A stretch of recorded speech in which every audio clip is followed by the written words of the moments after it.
नमस्ते, मेरा नाम शुभम है और आप मुझे ब्रेन ऑफ बिहार पे देख रहे हैं। कल रात कुछ अपडेट आया है जो ईडी का छापा पड़ा है सहारा इंडिया में, उसी से रिलेटेड हम लोग इसमें बात करेंगे। कुछ तथ्य सामने आ रहे हैं मीडिया के हवाले से। अभी भी ईडी ने ऑफिशियल प्रेस कॉन्फ्रेंस करके कुछ जानकारी नहीं दिया है, क्योंकि पिछले 3 दिन से रेड चल रहा था। बुधवार, बृहस्पतिवार और शुक्रवार को भी कुछ रेड चले हैं और ये सारा चीज मीडिया के हवाले से ही आ रही है अभी तक। तो सारे डाटा को कंपाइल करके उम्मीद है कि आज हो सकता है कि ईडी प्रेस वार्ता करके बता दे कि कितना का कैश बरामद हुआ है और क्या क्या दस्तावेज मिले हैं। लेकिन मीडिया जो है, बड़ी बड़ी मीडिया हाउस वो संपर्क में रहती है ईडी के, तो उन्होंने छाप दिया है रात में ही कि लमसम 12 इसके कमरे के दरवाजा को तोड़ के 700 कंपनियों का दस्तावेज लिया गया है। कंपनियों का नहीं, फर्जी कंपनियों का नाम छाप रहा है मीडिया कि 700 फर्जी कंपनियों के नाम सामने आ रहे हैं। तो हमने आप लोगों को बताया था कि इसका यही काम था कि पैसा उठाओ, अलग अलग कंपनी बनाओ, फंड डाइवर्ट करो और लोगों को डुबा दो। तो क्या ऊंट पहाड़ के नीचे आ चुका है या आना बाकी है? केवल ये अभी जो मीडिया रिपोर्ट आ रही है उसके हिसाब से हमारा इंडिया का जांच था, लेकिन जांच तो हुआ अगर कपूरथला कॉम्प्लेक्स वाले सहारा के ऑफिस में, तो उसी में हेड ऑफिस बहुत सारे कंपनियों का है, या दस्तावेज 1 नंबर 2 नंबर छुपा के भी वहीं पे रखा गया होगा।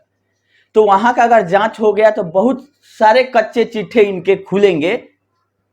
जरूरत है इंतजार करने का और ईडी के प्रेस कॉन्फ्रेंस का इंतजार करने का। जो मीडिया रिपोर्ट में आ रही है कि 700 फर्जी कंपनियों का दस्तावेज और 2.98 मतलब 3 करोड़ के आसपास कैश मिला है, और ये केवल और केवल लखनऊ के मीडिया रिपोर्ट के हिसाब से। और 6 ठिकानों पर इनके छापा पड़ा है, तो सबको एक जगह कंपाइल करके फाइनल रिपोर्ट ईडी पब्लिश करेगी प्रेस कॉन्फ्रेंस के द्वारा। तो एग्जैक्ट पता चलेगा कि आखिर फाइंडिंग कितना हजार करोड़ का है और गबन कितने हजार करोड़ का है और किस किस पे चार्जशीट हो रहा है और आगे फर्दर इन्वेस्टिगेशन किस किस कंपनियों का होगा। रही बात की हार्ड डिस्क भी लेके गई है 20 कंपनियों, 20 कंप्यूटर का हार्ड डिस्क बोला जा रहा है, पेन ड्राइव बोला जा रहा है। ये सब विस्तृत से छपा है अमर उजाला में भी और हिंदुस्तान में भी। तो बहुत सारे चीज अभी पर्दे हटने बाकी हैं, बहुत सारे चीजों पर से जो सहारा ने आज पिछले 10 साल से लोगों को गुमराह करते हुए आई है और गरीब आदमी का पैसा लेके नहीं दिया है। मेन मुद्दा यही है। अगर पैसा ये भुगतान कर दी रहती तो कहीं कोई किसी को मतलब नहीं रहता। लास्ट में सीआरसीएस पोर्टल आया, पोर्टल पे भी डाटा मैच नहीं कर रहा है, सब कुछ सही रहने के बावजूद में भी तो ईडी ने छापा मारा है कि भुगतान नहीं हो रहा है। तो इसका रीजन क्या है? एक्चुअल जड़ तक पहुंचने की जरूरत है कि ये 25,000 करोड़ नहीं, ये 86,000 करोड़ का लेन देन है केवल सोसाइटियों का। और इसको दिलाने के लिए सरकार त्वरित कार्रवाई क्या करती है, जिसमें पहला है ईडी का कार्रवाई। अब रहा लिक्विडेशन का, लिक्विडेशन प्रोसेस कितना जल्दी शुरू होता है।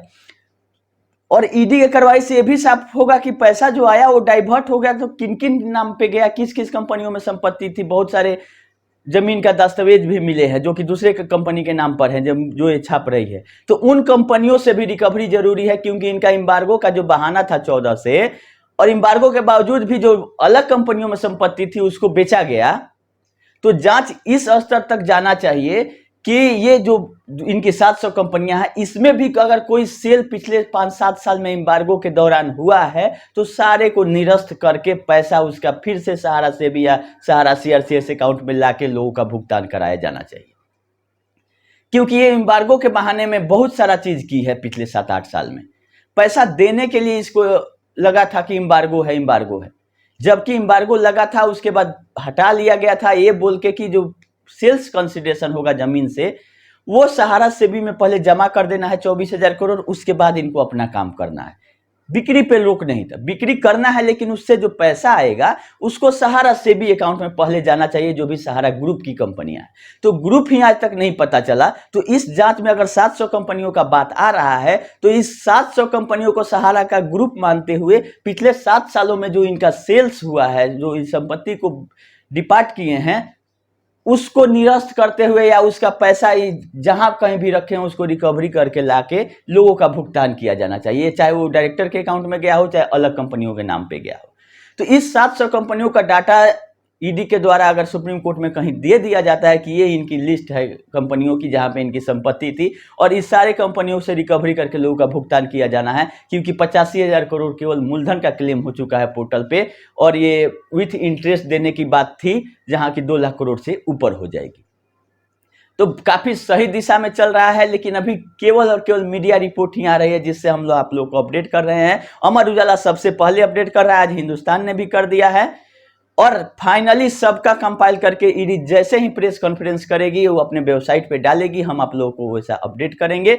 अब लग रहा है कि डाटा का मेल और बहुत सारा चीज पर से पर्दा हटेगा और मूर्खदानियों के आंख के ऊपर भी जो पर्दा लगा हुआ है वहां से भी उम्मीद है कि अब हट जाना चाहिए, क्योंकि फाइनल ईडी क्या रिपोर्ट देती है देखने वाली बात है और कौन कौन बड़ी मछली इसमें पकड़ी जाती है ये देखने वाली बात है। क्योंकि ये डॉक्यूमेंट दे नहीं रहे थे, बोला जा रहा है कि ताला तोड़ के 12 कमरों से दस्तावेज निकाला गया है, ये क्लियर छपा हुआ है और 700 फर्जी कंपनी, नाम ही सीधे लिख दिया मीडिया कि फर्जी कंपनी, इसका मतलब कि फंड डाइवर्ट करने के लिए ये सब बनाया गया था, जो कि शुरू से हम कहते हुए आए हैं। 400-500 कंपनियों का लिस्ट तो मेरे पास ही है और हमने सहारा को मेल भी किया था कि ये ग्रुप की कंपनियां हैं, आपको कोई आपत्ति है तो हमको बताइए, और वो चीज हम लोग सुप्रीम कोर्ट में भी पेश करेंगे जो अगला सुनवाई है। तो कहीं ना कहीं रिकवरी करके लोगों का पैसा दिलाना यही मकसद है हम लोगों का। आप लोग घबराएं नहीं, ये कितना भी सतीराना तरीके से फ्रॉड करे इसको पकड़ लेना ही है सरकार को या ईडी को। अब ईडी के चंगुल से बच पाती है कि नहीं बच पाती है ये देखने वाली बात है।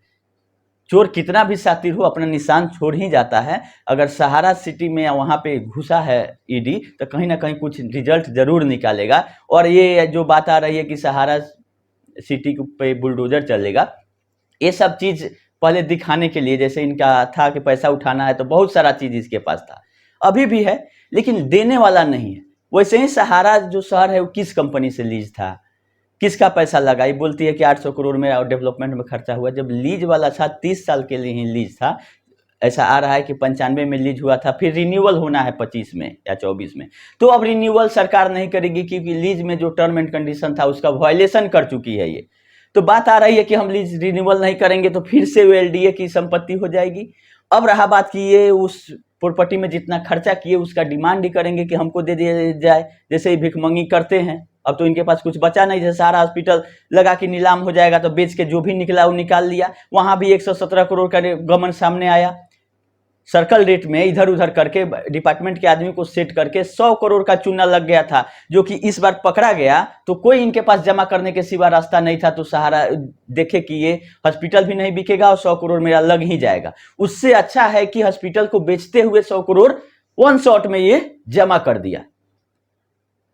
लेकिन अब सब डिपार्टमेंट वाले भी डर रहे हैं कि जब ईडी का छापा पड़ रहा है तो जो भी ऊपर नीचे और ये सेटिंग करके लिए होंगे वो सब चलेगा नहीं, सबका पुर्जा खुलेगा धीरे धीरे। तो कोई भी अब इनसे सेटिंग के स्थिति में नहीं होगा, इसीलिए सारा पेपर दुरुस्त किया जा रहा है डिपार्टमेंट के तरफ से भी कि कहीं डिपार्टमेंट के आदमी पे कार्रवाई नहीं हो जाए, कुछ गड़बड़ी पकड़ाएगा तो सब लोग अपने अपने तरफ से पल्ला झाड़ रहा है, क्योंकि इनका काम हो गया है तमाम। अब ये भी लीज की अगर कैंसिल हो जाता है, इसको रिन्यूअल नहीं किया जाता है तो फिर वापस हो जाएगा एलडीए को। अब इसमें ये केस लड़ रहे हैं सहारा, इसमें मीडिया रिपोर्ट ये भी आ रहा था कि सहारा से भी विवाद में से भी जब्त भी कर ली थी, तो इसका संपत्ति नहीं था, लीज पे था, तो इसीलिए इसमें फिर बीच का रास्ता निकाला जा रहा है, केस भी चल रहा है सुप्रीम कोर्ट। लेकिन अगर रिन्यूअल नहीं होता, वापसी होगा, तो ये अपना पैसा डिमांड करेगी कि हमारा 700-800 करोड़ लगा हुआ दे दीजिए, लेकिन प्रॉपर्टी कितने का है। तो इसको अब लग रहा है कि भगला भूत का लंगोट फायदा, वही हाल है। और जो भी आ जाए, जहां से आ जाए, दे जाके अपना निकलेगी। अब ईडी क्या खुलासा करती है देखने वाली बात है। बुलडोजर चलता है, इससे हम लोगों को कोई मतलब नहीं है, वो सहारा की संपत्ति थी, रहेगी भी तो सहारा की। वो कहाँ बोल रही है कि सहारा सिटी से हमारा पैसा आएगा तो हम इन्वेस्टरों को वापस करेंगे, तो उससे हम लोगों को क्या लेना देना है। वो सहारा की संपत्ति थी, रहेगी तो सहारा की रहेगी, नहीं रहेगी तो सहारा की नहीं रहेगी। किस कंपनी में, ये भी अभी तक नहीं क्लियर हुआ है कि लीज किस कंपनी से था। सहारा इंडिया पार्टनरशिप फॉर्म में था कि सोसाइटी में तो होगा नहीं, कि 95 में तो सोसाइटी थी ही नहीं।